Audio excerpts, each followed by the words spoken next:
14.1 के question number जो first था, सेकंड, थर्ड को हल करने के बाद आज बात करते हैं फोर्थ क्वेश्चन के। जो तो चौथा क्वेश्चन है, किसी अस्पताल में एक डॉक्टर द्वारा 30 महिलाओं की जांच की गई और उनके हृदय स्पंदन जो हार्ट बीट होती है कि प्रति मिनट संख्या नोट करके नीचे दर्शाए अनुसार संक्षिप्त रूप में लिखी गई। एक उपयुक्त विधि चुनते हुए इन महिलाओं के हृदय स्पंदन की प्रति मिनट मध्य संख्या ज्ञात कीजिए। यहाँ पे देख रहे होंगे आप कि हमारे पास जो हृदय स्पंदन की प्रति मिनट संख्या दे रखी है और एक कॉलम में दे रखा है महिलाओं की संख्या। सबसे पहले देखिए 65 से 68, 68 से 71, 71 से 74, 74 से 77, 77 से 80, 80 से 83, 83 से 86। यहाँ पे महिलाओं की संख्या भी दे रखी है। इसको हम इस प्रकार से समझ सकते हैं कि 65 से 68, जो 65 से 68 जिनकी हृदय स्पंदन की प्रति मिनट की संख्या से उनका हृदय धड़कता है, उनमें से संख्या है कितने महिलाओं की? 2। वैसे ही यहाँ पे 68 से 71 है 4, 71 से 74 है 3। तो चलिए इसको हल कर। तो देखिए हमारे पास जो यहाँ पे दे रखा है जो वर्ग अंतराल है, ठीक है ना, जो हृदय स्पंदन की प्रति मिनट संख्या है वो है 65 से 68। ये फ्रीक्वेंसी दे रखी है यहाँ पे 2, इसका दूसरा दे रखा है हमारे पास 4, तीसरा है 3, ये है 8 और ये है हमारे पास 7, ये है 4 और ये है 2, ठीक है ना। ये फ्रीक्वेंसी है, इसको बारंबारता कहते हैं ये। तो हमें पता है हमारे पास 3 विधियां थी, या तो प्रत्यक्ष विधि थी, दूसरी थी हमारे पास क्या कल्पित मध्य विधि और तीसरे थे पग विचलन विधि, ठीक है ना। जिससे हमें ये लगेगा ये बहुत सरल तरीके से हल होगा, उसी विधि से हम इसको क्या करेंगे, हल करेंगे, ठीक है ना। अब देखिए जो तीसरा कॉलम होता है मध्य बिंदु का, उसमें एक्स आई निकालना पड़ता है, ठीक है ना। एक्स आई क्या निकालते हैं, जिसको इसको अलग अलग तरीके से निकाल सकते हैं, ठीक है ना। यहाँ पे देखिए सबसे पहले अभी तक हम क्या करते थे कि जो ये मिड पॉइंट था, ठीक है ना, जो मिड पॉइंट होता है जैसे 65 और 68 के बीच कितने का गैप है, 3 का गैप है। तो हम यहाँ पे तीनों संख्याओं को तो यहाँ पे लिख नहीं सकते, तो यहाँ पे एक ही विधि का प्रयोग करेंगे कि इसमें 65 और 68 को क्या कर देंगे, जोड़ देंगे। 8 5 13 का 3 होता है, बैलेंस बचा 1, 6 6 12 1 13, ये हो गया 133। 133 में फिर क्या कर देंगे, 2 का भाग कर देंगे, ठीक है ना। 2 का भाग देंगे तो यहाँ पे देखिए 2 छक्का होता है 12 और यहाँ पे आया 1, यहाँ पे क्या आया 3 आया, ठीक है ना। ये 3 यहाँ पे उतरा, 2 छक्का 12, यहाँ पे आया 1, ठीक है ना। यहाँ दशमलव लगा, 0/2 पंजे 10, ठीक है। तो यहाँ पे आ गया 66.5, ठीक है ना, 66.5। अब देखिए जो दूसरा है 68 और 71, 71 और 68 का फिर से क्या कर देंगे, यहाँ पे जोड़ कर देंगे। 8 1 होता है 9 और 7 6 होता है 13। तो इसमें 139 में हम भाग दे देंगे 2 का, 2 छक्का होता है 12, ठीक है ना। यहाँ पे आया 1 और यहाँ उतरा 9, 2 नंबर कितना होता है, 2 नंबर 18, यहाँ पे 1 फिर दशमलव, यहाँ 0, 2 पंजे 10। तो लगातार हम इसी को प्रक्रिया को करते रहेंगे। ये आया 69.5। तो अब यहाँ पे देखिए जब हम 1 2 को निकाल देते हैं, लगातार 1 2 को हमने क्या कर दिया, हल कर दिया। तो यहाँ पे देखिए गैप कितने का है, ये 66.5 है, 67 68 69, ठीक है ना, 69 69, ठीक है ना। तो देखिए 3 का गैप है, तो इसमें 3 और जोड़ देंगे तो कितना होगा, ये 72 हो जाएगा, 72.5। इसमें 3 और जोड़ देंगे तो इसमें हो जाएगा ये 75.5। इसमें 3 और जोड़ेंगे तो ये हो जाएगा कितना, 78.5। इसमें 3 ऐड कर देंगे, ये भी हो जाएगा 81.5। इसमें 3 और ऐड कर देंगे तो ये हो जाएगा 84.5। जरूरी नहीं होता है जब ये, अगर इनके बीच का गैप अगर एक समान है, ठीक है ना, जब इनके बीच का गैप एक समान होगा तो हम यहाँ पे इसी प्रकार से इस प्रक्रिया को आगे बढ़ाते रहेंगे, इसमें कोई भी हमारा उत्तर गलत नहीं होगा, ठीक है ना। अब अगला है जो हमने क्या निकालना है, इसका DI। अब देखिए यहाँ पे देखिए इसको भी हम A मान सकते हैं, इसको भी A मान सकते हैं, मध्य क्या मान सकते हैं, इसका A मान सकते हैं, किसी भी संख्या को A मान। लेकिन जो सबसे सेंटर में देखिए 3 इधर बच गए, 3 इधर, सेंटर में आया ये, तो इसको मैं क्या मानूंगा, A मान लेता हूं, ठीक है ना। इसको थोड़ा यहाँ पे A मान लेता हूं, इसको A मानता हूं। तो देखिए किस प्रकार से होगा, जो अगला कॉलम बनेगा तुम्हें पता है DI, ये होगा DI equal to XI minus A। तो ए क्या मानना हमने 75, ए की जगह पे मान रख देंगे 75.5 का। ठीक है, अब सबसे पहले देखिए यहां पे इसको घटाते हैं 75.5 में से 75.5 को घटाएंगे तो 0 आएगा। कितना आएगा? 0 आएगा। अब इस 72.5 में से 75.5 को घटाएंगे तो माइनस का कितना आएगा? 3 आएगा। इसमें से इसको घटाएंगे तो -6 आएगा। 66.5 में से कितना 75.5 को अगर घटाएंगे तो माइनस का 9 आएगा।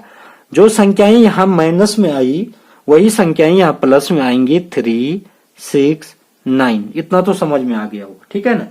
या तो हम इसको यहां पे क्या कर सकते हैं कि 9 का गुणा सीधे 2 में, 6 का गुणा 4 में और 3 का गुणा इसमें। ठीक है ना, 7 में, 6 का गुणा इसमें। लेकिन हम एक और भी सरल इसको करते हैं, और भी अच्छे ढंग से हम इसको आगे करेंगे। तो यहाँ पे क्या मानेंगे? यू आई इक्वल टू क्या होगा? D upon H. एच क्या होता है? इनके अंदर का अंतर होता है। ठीक है ना, इनके अंदर का जो अंतर होता है वो सारू अंतर होता है, उसी को क्या कहते हैं?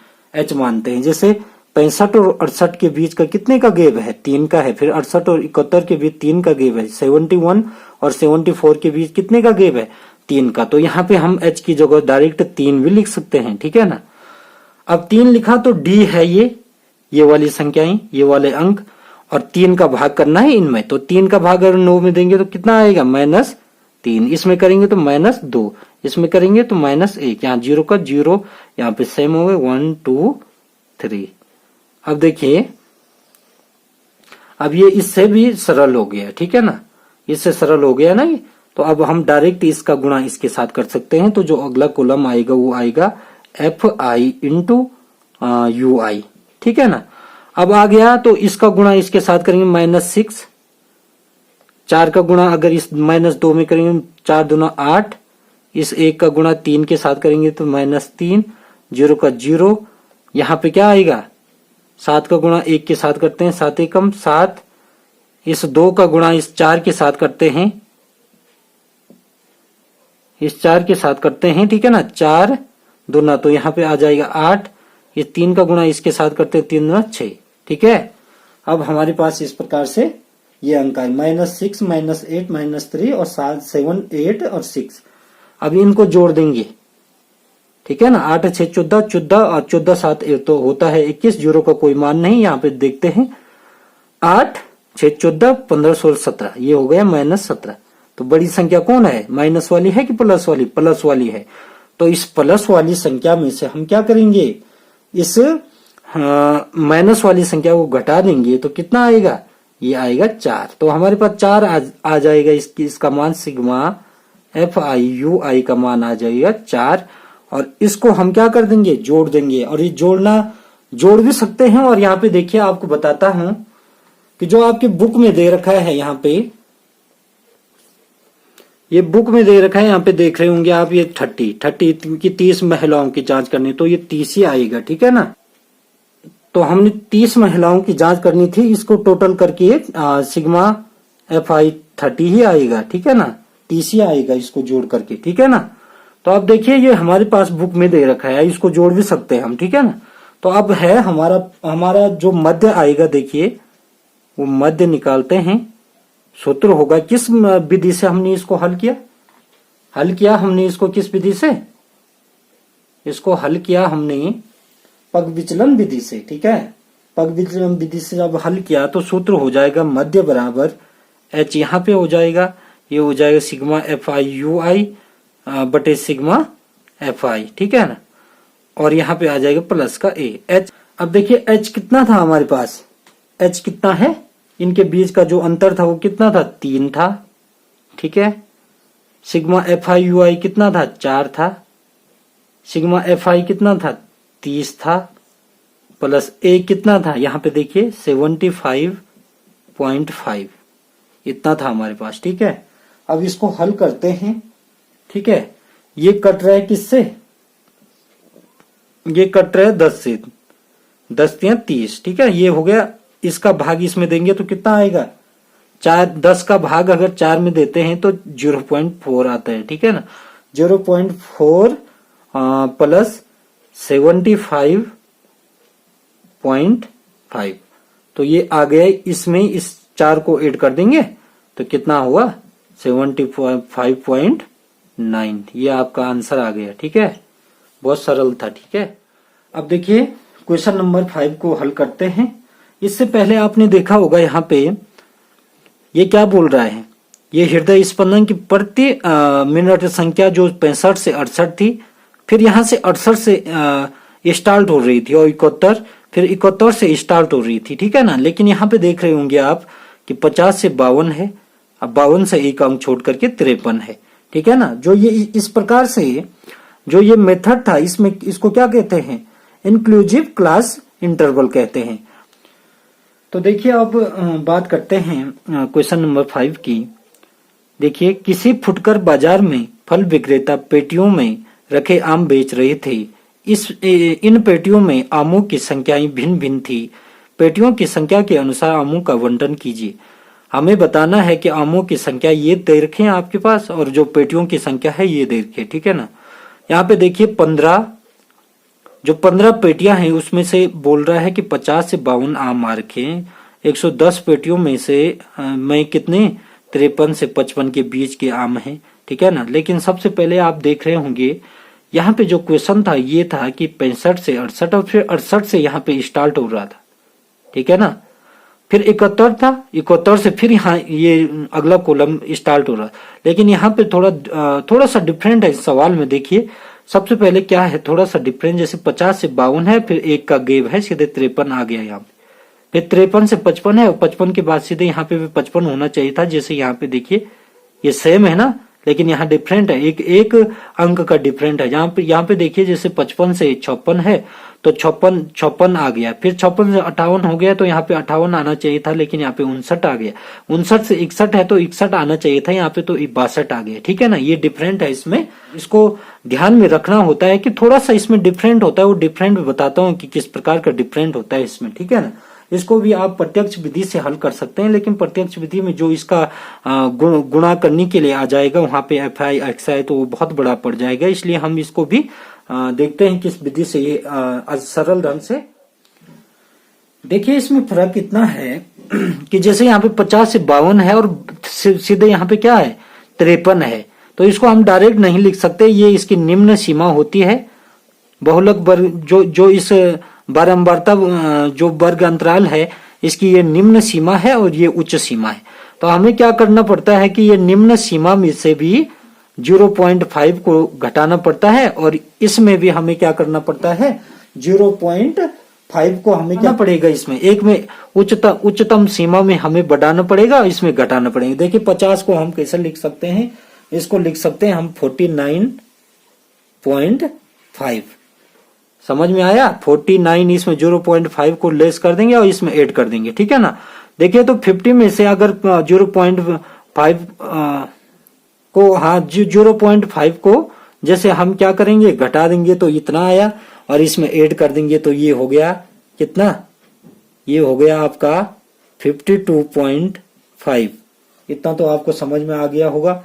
अब इसी को हम यहाँ लिख सकते हैं 52.5 फिर डैश लगा के कितना आएगा, यहां देखिए ये कितना है 52.5 को अगर इतना हमने यहाँ पे लिख लिया किसकी जगह 53 की जगह। अब 55 की जगह पे क्या लिखना पड़ेगा 55.5, ये फिर यहाँ उतरा 55.5 और जो यहाँ पे ये है 58 तो इस 58 को हम लिख सकते हैं 58.5, फिर इसको यहाँ उतारा 58.5 तो यहाँ पे क्या होगा 61.5, फिर यहाँ इस 61 इसको यहाँ पे लिख लेंगे 61.5 और यहाँ पे है 61.5 और यहाँ पे हो जाएगा 64.5।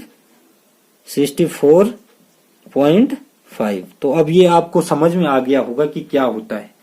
जब यहाँ पे आप हमेशा याद रखना जब इस प्रकार की सिचुएशन किसी भी सवाल में आई, ठीक है ना, जब यहाँ पे देखिए ये जो वर्ग अंतराल होगा ये अगर डायरेक्ट हो जाएगा, अगर जैसे 50 और 52 होता फिर 52 से फिर 54 होता तो इसमें तो कोई दिक्कत नहीं थी, लेकिन यहाँ पे थोड़ा सा दिक्कत करेगा।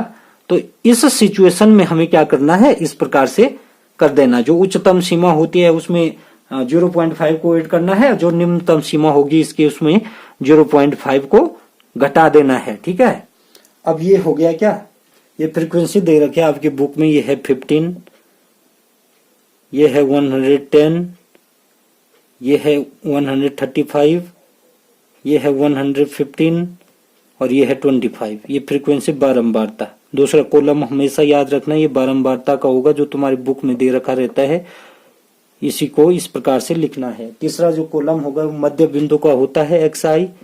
ठीक है, इनके बीच का मध्य बिंदु कैसे निकालेंगे आप देखिए, इनके बीच का मध्य बिंदु किस प्रकार से निकालेंगे। ये एक तो सरल तरीका यही है इनके बीच का मध्य बिंदु निकालने का कि 49.5 और यहाँ पे देखिए ये 52.5 है, इन दोनों को ऐड कर देंगे और ऐड करके इनमें क्या कर देंगे, 2 का भाग कर देंगे। देखिए 49.5 और दूसरा है 52.5, इनको ऐड करते हैं, 5 5 10 की 0 हो जाएगा, ये 1 यहाँ हो जाएगा, 9 1 10 2 12 का 2 हो जाएगा, यहाँ पे 1 हो जाएगा, दशमलव यहाँ लगेगा, 5 4 9 1 कितना होगा, 9 1 10 हो जाएगा। ठीक है ना, तो ये 102 आया। अब 102 में हम क्या करेंगे, 2 का भाग दे देंगे। 2 पंजे कितना होता है, 10 होता है, होता है नहीं होता है। ठीक है, 2 पंजे 10, ये 2 यहां उतरा, 2 ही कम 2, कुछ नहीं बचा। ठीक है, तो ये हो गया 51। अब देखिए, अब हमने क्या करना है कि जो ये दूसरा भी है, इनके बीच का गैप अब तो हमें पता चल गया कि कितने का गैप है, 49 है, 50 51 52, 3 का गैप है। तो इसमें लगातार 3 3 को क्या कर देंगे, ऐड कर देंगे। 51 में 3 जोड़ा 54, 54 में 3 जोड़ा कितना 57, 57 में 3 जोड़ा 60, 60 में 3 जोड़ा 63। ये सबसे सरल है, इसी प्रकार से हमेशा करना। अगला देखिए अब क्या निकालना है, और सरल करते हैं, इसका गुणा इसमें करेंगे। अब देखो यहाँ पे अब अगला कॉलम जो आता है वो देखिए, DI बराबर XI माइनस A। तो A हम देखिए सेंटर का लेते हैं, किसी को भी ले सकते हैं, हो सकता है इनमें से कोई अंक ना हो, उसको भी ले सकते हैं, ऐसा कुछ नहीं है। लेकिन देखिए इसको मैं A मानता हूं यहाँ पे सेंटर में, तो इसमें सबसे पहले A को यहाँ पे A का मान रख लेता हूं, मैंने A माना 57। अब 57 का क्या करेंगे, 57 में 57 गया 0, इस 54 में से 57 को घटाया तो कितना -3, 51 में 57 -6, यहाँ नीचे भी 3 6। अब और सरल करेंगे इसको, डायरेक्ट यहाँ पे गुणा भी कर सकते हैं, लेकिन इसको क्या करते हैं और सरल करते हैं। ठीक है, UI = D/H। H आपको पता है क्या होता है, सारू अंतर, इन दोनों के बीच का अंतर कितने का है, 3 का है, H बराबर 3। ठीक है ना, तो अब H बराबर 3 है, तो ये देखिए 3 का भाग यहाँ पे H की जगह में 3 लिख लेता हूँ। 3 का भाग 6 में जाएगा तो कितनी बार, 2 बार। 3 का भाग 3 में जाएगा -1 बार, 0 यहाँ पे 1 फिर 2। अब इनका गुणा करेंगे आपस में, इनका क्या करेंगे, गुणा करेंगे। ठीक है, अब तो बहुत सरल हो गया, ये हो जाएगा आपका FI और UI, ये बहुत सरल हो गया। 15 दूना होता है कितना, 30, 110 ही कम 110, 0 का 0, 115 ही कम 115। अब 25 दूना 50। इतना आपको समझ में आया होगा। अब क्या करते हैं हम, अब यहाँ पे देखिए इन दोनों को जोड़ेंगे और इन दोनों को जोड़ेंगे, ये तो माइनस का क्या हो जाएगा, 140 हो जाएगा। ये हो रहा है कितना 165, हाँ 165 हो रहा है। तो प्लस का 165 माइनस का 140, तो 165 में से 140 को घटा देंगे तो 5 का 5, 6 में से 4 गए कितना 2, यहाँ पे कुछ नहीं, तो कितना बचा हमारे पास आया कितना 25। सिग्मा FI/UI कितना आया 25। और जो हमारे पास ये है इसका मान जोड़ के कितना आ रहा है, इसको इसके मान हमें जोड़ना ही पड़ेगा क्योंकि हमारे पास बुक में कुछ नहीं दे रखा है। इसका मान देखते हैं कितना हो रहा। 5 5 10 और 5 15, 5 चौको 20, 20 हाथ से लिख दो, 2 1 3, 3 2 5, 1 6, 1 7, 7 8 9 10। ये जोड़ के आ रहा है आपका 400 सिग्मा FI 400। ठीक है, अब देखिए हम इसको हल करते हैं, मध्य निकालते हैं इसका, क्योंकि मध्य निकालना होगा। मध्य निकालते हैं, मध्य बराबर H सिग्मा FI। ठीक है, सिग्मा FI UI बटे सिग्मा FI प्लस A। तो हमारे पास H कितना है, जो इसके अंदर अंतराल था, इसका वर्ग अंतराल, तो वर्ग अंतराल था हमारे पास 3, इसके बीच का सारू अंतर था जो, ठीक है ना, 3 था। सिग्मा FI UI कितना है 25, सिग्मा FI 400, और ये है हमारे पास कितना, A कितना है, A माना था हमने कितना 57। ठीक है, ये 57 हमने A माना था। ध्यान से देखिए, ये कट रहे 25 से कम 25, अब 25 16 की होता है 400। ठीक है ना, 25 का 16 बार भाग देंगे 400। ठीक है, अब देखिए ये क्या करेंगे, यहाँ पे इसका गुणा इसके साथ हो जाएगा, 3 का गुणा किसके साथ, 1 के साथ, 3 एकम 3 बटे 16 प्लस 57। ठीक है, अब क्या हो जाएगा, इसका भाग इसमें देते हैं, किसमें, 16 का भाग 3 में देते हैं। ठीक है, 16 का भाग अगर 3 में देते हैं तो ये हो जाएगा 57 प्लस 0.1875। इसको जोड़ेंगे तो ये हो रहा है तुम्हारा, जोड़ते कैसे हैं, इसको जोड़ना आ जाता होगा आपको, लेकिन एक बार मैं फिर से बता दें जोड़ते कैसे हैं इसको। देखिए ये हमारे पास 57 पॉइंट कितना है, ये पीछे 1 2 3 4, 1 2 3 4, तो ये हो जाएगा इस प्रकार से 70.0, तो ये हो जाएगा आपका कितना, ये 57 का 57 ही आएगा। ठीक है, ये आ जाएगा आपका 57 का 57.1875। लेकिन इसका आंसर क्या बता रहा है, पीछे देख के बताता हूँ। इसका उत्तर आ रहा है यहाँ पे आपकी उत्तरमाला में 57.19। ये 0 पीछे देख रहे होंगे आप, 18.1875 है, तो इसको हम इस प्रकार से भी लिख सकते हैं 19। ठीक है, 1 तो हमने 1 लिखा, और इस 875 को हम क्या लिख सकते हैं, इस प्रकार से 9, क्योंकि आगे बढ़ता जाएगा तो 9 अपने आप हो जाएगा। ठीक है, ये इसमें कोई दिक्कत नहीं, इतना भी आएगा आपका उत्तर तो सही रहेगा। ठीक है, तो देखिए 5वें क्वेश्चन को कंप्लीट करने के बाद अब 6वां क्वेश्चन करते हैं। देखिए 6वां क्या बोल रहा है, निम्नलिखित सारणी किसी मोहल्ले में 25 परिवारों, ये ध्यान रखना, 25 परिवारों में भोजन पर हुए दैनिक व्यय को दर्शाती है। दैनिक व्यय कितना है, 4 परिवारों में देखिए दैनिक व्यय है 100 रुपए से लेके 150, 150 में से 100 और 150 के बीच कोई भी हो सकता है दैनिक व्यय इनका 4 परिवारों का। 150 से 200 के बीच 5 परिवारों का है, 200 से 250 तक 12 परिवारों का है, 250 से 300 के बीच कितने परिवारों, 2 परिवार, और 300 से 350 परिवारों के क्या है, दैनिक व्यय क्या है, 2 परिवारों का है, 300 से 350। तो इसको हल करते हैं, तो चले इसको हल करते हैं। वर्ग अंतराल आपके पास दे रखा है 100 से 150, 150 से 200, 200 से 250, 250 से 300, 300 से 350। दूसरा कॉलम है जो फ्रीक्वेंसी बारंबारता है 4 5 12 2 2। ठीक है ना, ये आपकी बुक में दे रखा है। तीसरा कॉलम आ जाएगा एक्स आई मध्य बिंदु। इनके बीच देखिए क्या है, 100 से 150, इसको जोड़ देंगे कितना हो रहा है, 0 5 2, 250। 250 का आधा कितना होता है, 125। ठीक है, अब देखिए अगला देखिए 150 और ये हो जाएगा 200, 200 150 350। 350 में 2 का भाग देंगे तो कितना हो, 2 एकम 2। ठीक है, और यहाँ पे आ गया 1, ये 5 यहाँ होता, 2 सतह हो गया कितना 14, यहाँ पे आया 1, ये 0 यहाँ 175।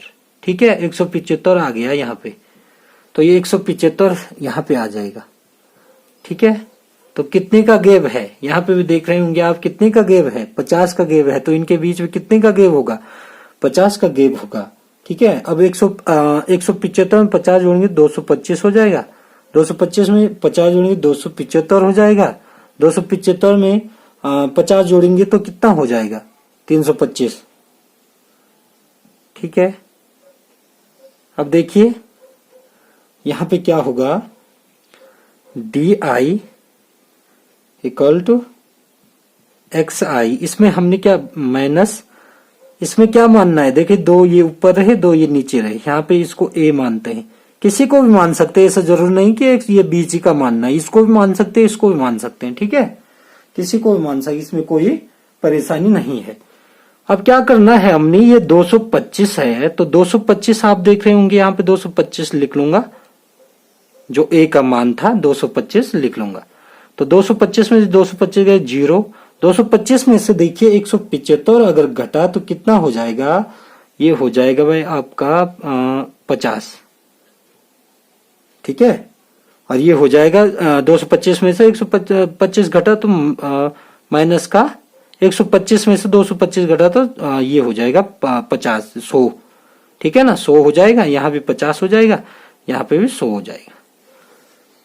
अब देखिए हम इसका डायरेक्ट अब क्या कर सकते हैं, इसका गुणा करेंगे। ठीक है, क्योंकि आपको अभी तक मैंने पग विचलन विधि सिखाई और प्रत्यक्ष विधि सिखाई, इसको चलिए इसको उससे करते हैं कल्पित मध्य विधि से। ठीक है, इसमें डायरेक्ट गुणा कर देते हैं एफ आई और डी आई का, एफ आई और डी आई का गुणा कर देते हैं, तो देखिए 100 का गुणा इस 4 में हो जाएगा तो माइनस 400 हो जाएगा, 50 का गुणा इसमें हो जाएगा, कितना हो जाएगा, तो ये हो जाएगा 250 माइनस का 250, 0 का 0 हो जाएगा, यहाँ पे 50 दुना होता है 100 और ये हो जाए 100 दुना होता है 200। ठीक है, ये हो गया, ये दोनों आपस में प्लस वाले जुड़ गए दो तो 300, और इन दोनों को जोड़ेंगे तो कितना हो 650 हो जाएगा, माइनस का होगा क्योंकि माइनस का चिन्ह है इस पे। ठीक है, 650 और ये हो गया 300, तो 650 जो बड़ी संख्या उसके साथ माइनस है तो इसमें से इसको घटाएंगे तो ये आ रहा है आपका कितना 350, लेकिन ये माइनस का हो जाएगा। ठीक है,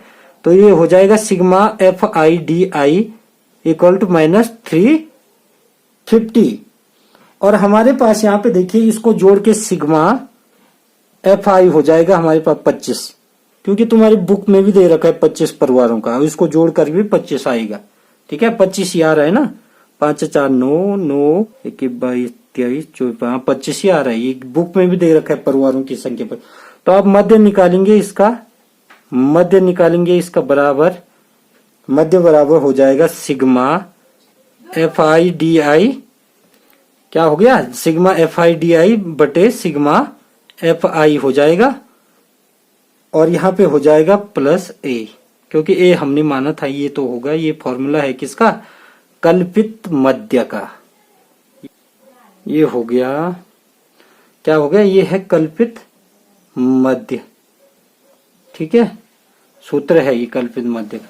तो देखिए अब क्या होगा सबसे पहले देखिए सिग्मा जो एफ आई डी आई है माइनस 350 है, और सिग्मा एफ आई है हमारे 225 प्लस ए है हमारे पास 225। ठीक है, तो यहाँ पे क्या करेंगे, इससे इसको काटते हैं, तो हो गया हमारे पास कितना 25 ही कम 25 बचा कितना, यहाँ पे आए 25 से एक इधर आया तो हाँ ठीक है, ये हो गया 100, 25 चौको 100, ये कट रहे हैं इससे 14 से। ठीक है ना, कौन ये 350, 25 से 14 बार। ठीक है, तो अब हो जाएगा ये हमारे पास -14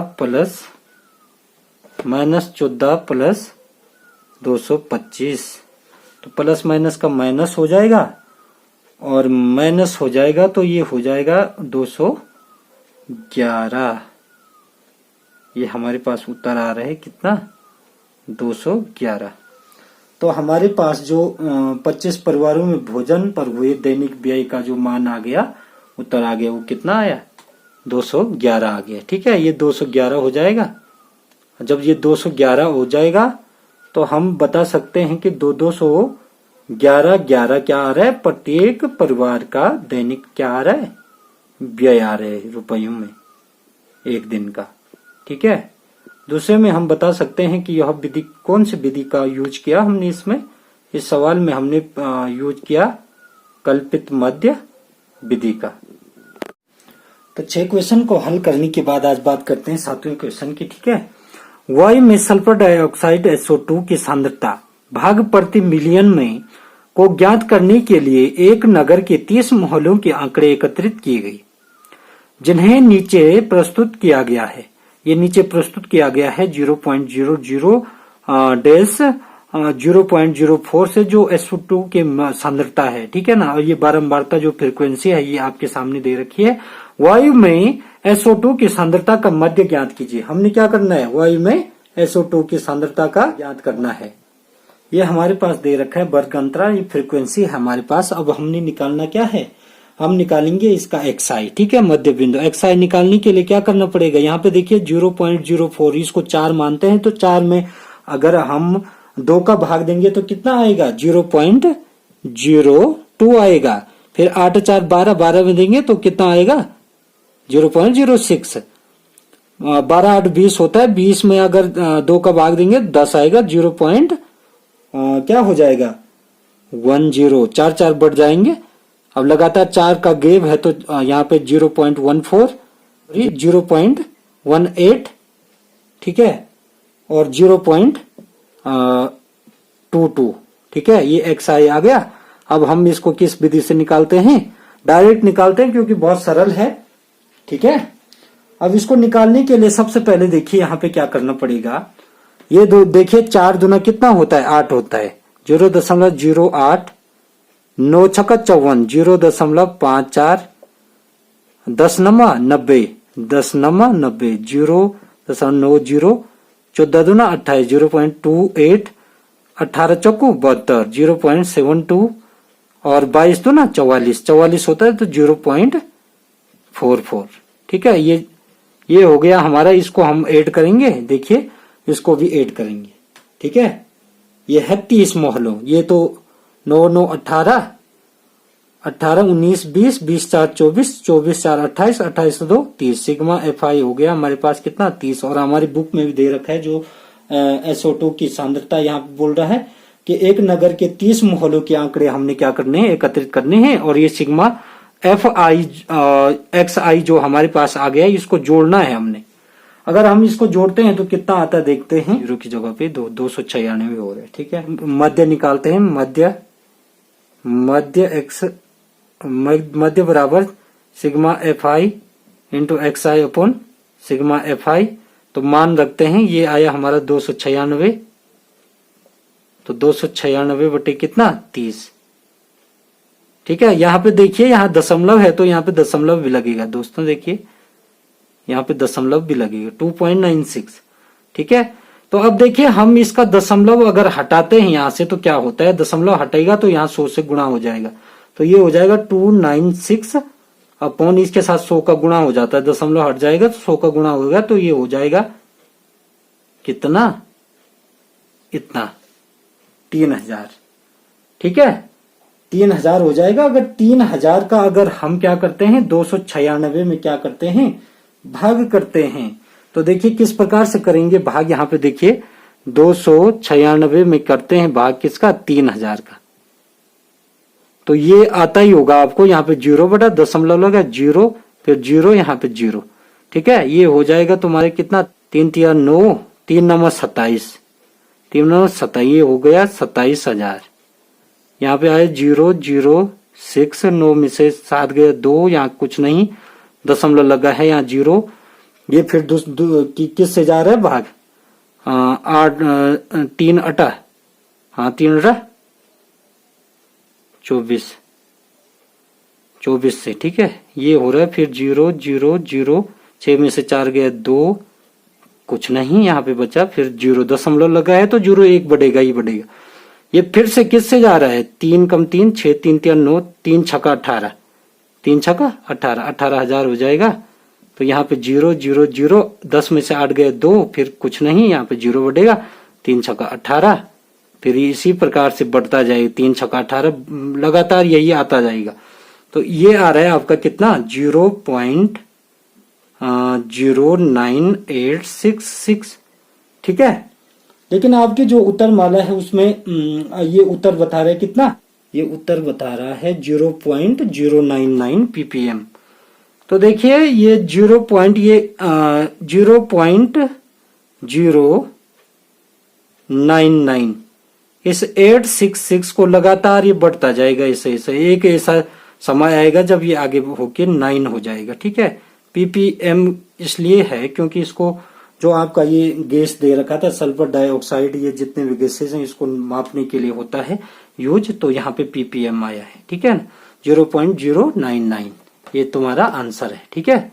यही आंसर है, या तो इतना भी आएगा तो ये सही राइट आंसर होगा, ठीक है। आज के सेशन में इतना ही दोस्तों। अगर आपको हमारी वीडियो पसंद आई हो तो वीडियो को लाइक, चैनल को सब्सक्राइब करके बेल नोटिफिकेशन ऑल पे प्रेस कर दो, ताकि हमारे आने वाले वीडियो का नोटिफिकेशन आपको सबसे पहले मिल सके।